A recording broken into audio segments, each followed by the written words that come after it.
Question number 3 दे रखा है कि the solution set of the inequality is x belonging to a to b c to d e to f and g to infinite.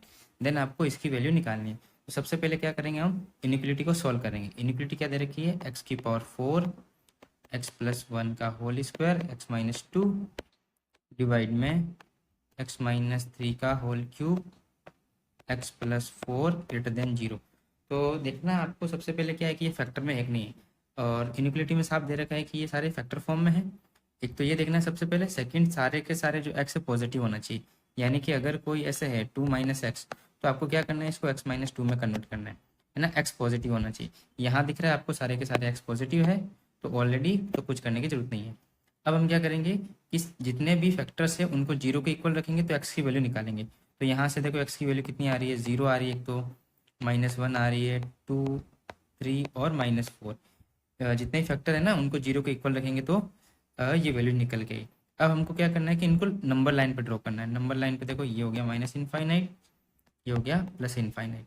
अब ये -4, इधर -1, 0, 2 and 3 number line पर draw कर दिया। अब देखो जितने भी फैक्टर्स है ना, जिनकी ओड पावर है वहाँ साइन चेंज करना है, इवन पावर पे साइन चेंज नहीं करना है। और शुरुआत कहाँ से करनी है, प्लस से।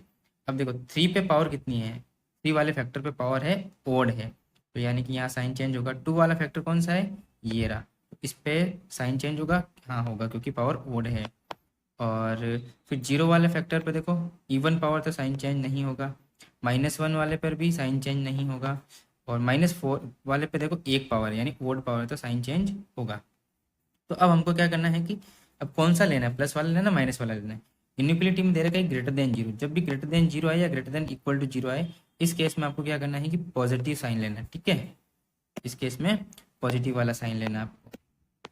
तो यहाँ पर ग्रेटर देन 0 दे रखा है, तो पॉजिटिव वाला कौन सा है, x बिलोंग्स टू -4 से -1, फिर यूनियन -1 से 0, यूनियन 0 से 2, यूनियन 3 से इनफाइनाइट, ठीक है।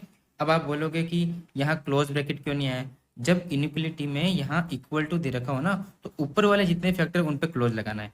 लेकिन अगर यहाँ पर केवल और केवल इक्वल ये ग्रेटर देन 0 दे रखा है तो किसी पर भी क्लोज नहीं लगाना, ठीक है, ये ध्यान रखना है। तो यहाँ से अब कंपेयर करोगे, x belongs to a to b, union c to d, union e to f, union g to infinite. तो हमारे पास a की वैल्यू -4, b की वैल्यू -1, c की वैल्यू भी -1, d की वैल्यू 0, और e की वैल्यू कितनी आ गई, e की वैल्यू आ गई 0, एंड f की वैल्यू आ गई 2, और g की वैल्यू आ गई 3। आपको वैल्यू किसकी पूछी है, a plus B plus C plus D plus E और f प्लस g की वैल्यू पूछी है। तो इन सबको ऐड कर दो, ये तो हो गया -6, और d की वैल्यू कितनी है 0, और e की वैल्यू भी 0 है, d और e 0 हो गया, यानी कि -6 डिवाइडेड बाई, और इन दोनों को ऐड करेंगे तो 5, यानी कि 6/5 इसका फाइनल आंसर है। तो यहाँ वैल्यू कितनी आएगी, 6/5।